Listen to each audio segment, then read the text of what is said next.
very nice, Lester. Here we celebrate pop culture and overall talented young people.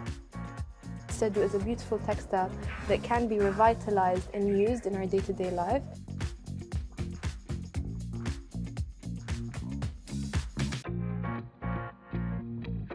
Hello and welcome to Qatar 365 with me, Laila Humaira.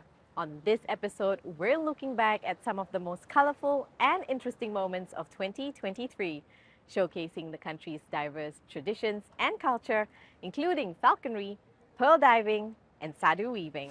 We also went behind the scenes with a special Indonesian ensemble and met some anime geeks. But first, in the pursuit of finding comfort food and fine dining, here's how Adel Halim and I ate our way through Qatar. Yihua first opened its doors in Qatar in 1998, years before the Korean cultural wave. Today, Seungmoon is continuing what his parents started, opening 2 more branches and spreading the love for Korean barbecue. For someone who's never experienced it before, what makes up Korean barbecue actually, and what makes it a truly interactive dining experience? Korean barbecue is different in the sense that everyone around the table is involved. Our meat is thinly sliced so that it cooks easily and at your own pace. We also offer a different variety of side dishes that complements your meat in a lettuce wrap. It's a sound that would entice any meat lover, and the smell makes it irresistible to taste. And once you've taken a bite, it will leave you wanting more.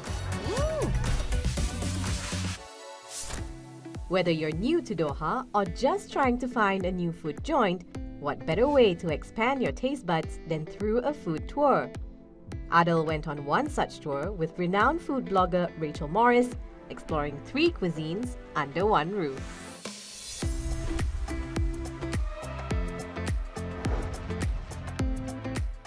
We've now come to the vibrant Bin Mahmood area to try not 1, 2, but 3 different Asian cuisines: Thai, Burmese, and Vietnamese. Let's dig in, Rachel. Let's get into it.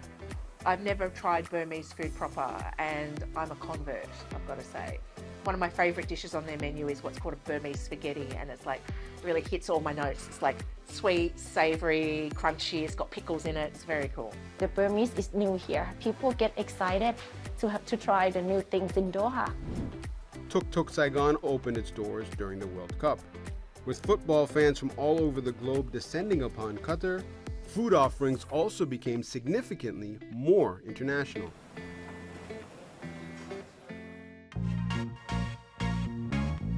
While Qatar has rapidly evolved into a metropolitan country with an impressive skyline and world-class infrastructure, it stands proud of its Arab culture and rooted to keeping its traditions alive. We took to the skies with some agile falcons and met the woman passing on an ancient art.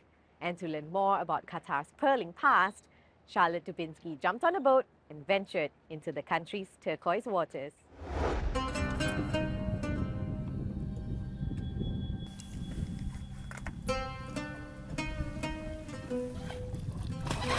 You don't have to dive deep into Qatar's past to know that these waters have always been abundant with riches.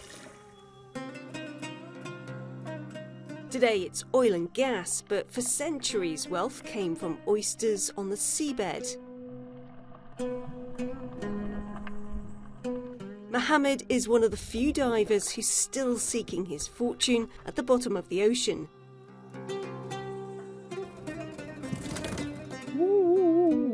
It's very nice, Lester. An incredible haul for Mohammed, because natural pearls are incredibly difficult to find. Those smaller beads are perhaps more common, but to find an oyster with a large natural pearl inside, it's more like 1 in every 10,000. That gives you a sense, an idea as to why they're so expensive and for many so desirable. But for Mohammed, this isn't about making a wage. Natural pearl diving is a calling, a link to his past. This is part of us. This is our culture. That's what our grandfather was doing for a living. From one ancient skill to another, the art of sadu weaving is becoming increasingly rare. but I met two women from different generations joining hands to keep sadu alive. بداياتي كانت من الطبيعة اللي عشتها. أنا شفت الوالدة تشتغل السدو والجدة ونسوان الحي، فأنا أخذت منهم الموروث هذا. The ancient style of sadu weaving is so rare that it was inscribed in UNESCO's Intangible Cultural Heritage List in 2020 as an art form that needs urgent safeguarding. So efforts to empower and support these sadu weavers have stepped up to protect the art from being lost forever. In a race against time, Caravan Earth Foundation set up a creative residency program with Qatar's Hinat Salma Farm. Joining forces helped widen the search to find as many sadu weavers as possible. Sadu is a beautiful textile that can be revitalized and used in our day-to-day life. This is why we have a team of people who work with product development, but always sticking to the principles and values of that textile and what it means and what it symbolizes. And it's through weaving these threads of old and new ideas together that the Caravan Earth Foundation hopes will make the art of sadu last through the test of time. One local tradition that's set to keep flying high is falconry. Many consider the popular pastime a sport that even includes a beauty contest. Adil met a number of falconers determined to pass on the tradition to the next generation.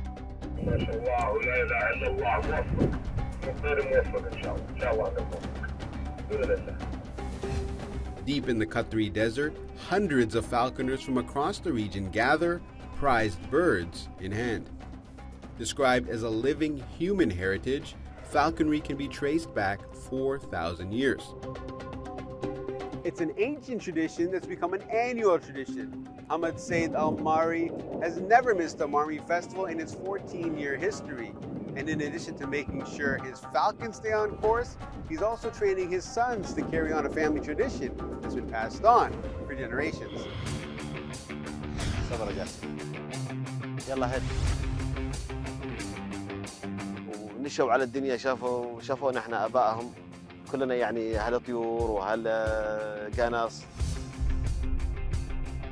While they have all the same tech gadgets as their peers, Al-Mari encourages the youngsters in his family to go offline as much as possible.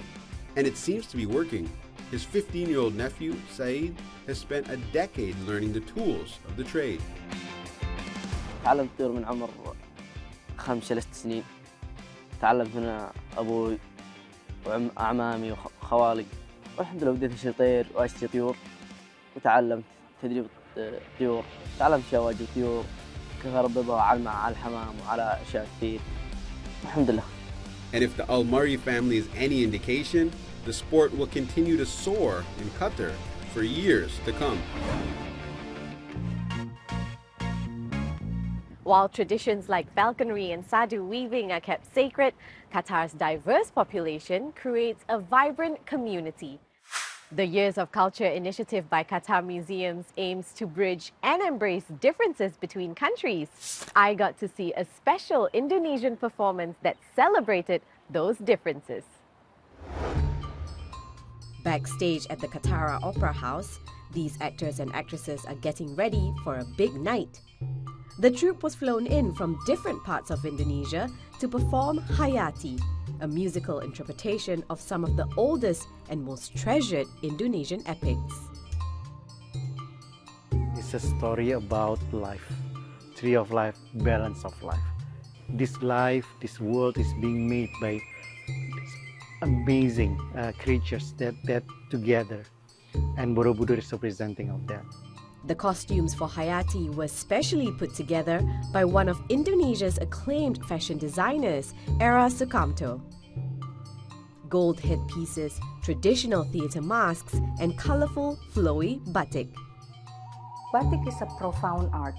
It's not only the way to put the wax and the coloring techniques into a cloth, but it's also a visual communication. So it's a very profound way to presenting all the philosophies, all the wisdoms into one cloth.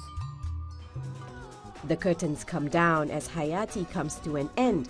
But the hope is that the appreciation for Indonesian theatre will linger a little deeper and long after the echoes of the standing ovation. Qatar is clearly committed to strengthening cultural exchanges with other countries, but it also provides platforms and spaces for unique subcultures to find a place in the community. Adol spent some time at Geekend, a biannual gathering of gamers, anime lovers, and cosplayers, and a place where it's cool to be nerdy.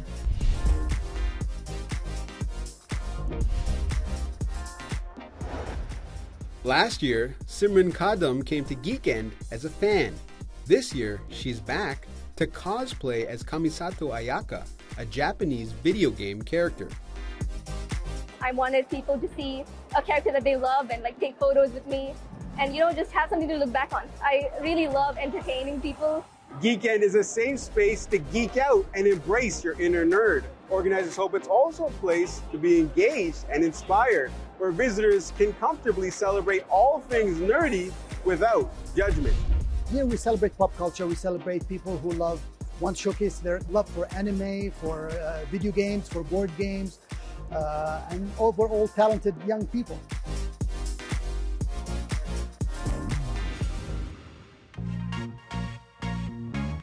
From Qatar's diverse food scene to the geeky trends of Gen Z, to the timeless traditions showcasing the country's heritage, we hope you've enjoyed reminiscing some of our favorite moments with us, but that's all the time we have for now. For more, check out euronews.com and connect with us through our hashtag. Thanks for watching, and we'll see you next time on Qatar 365.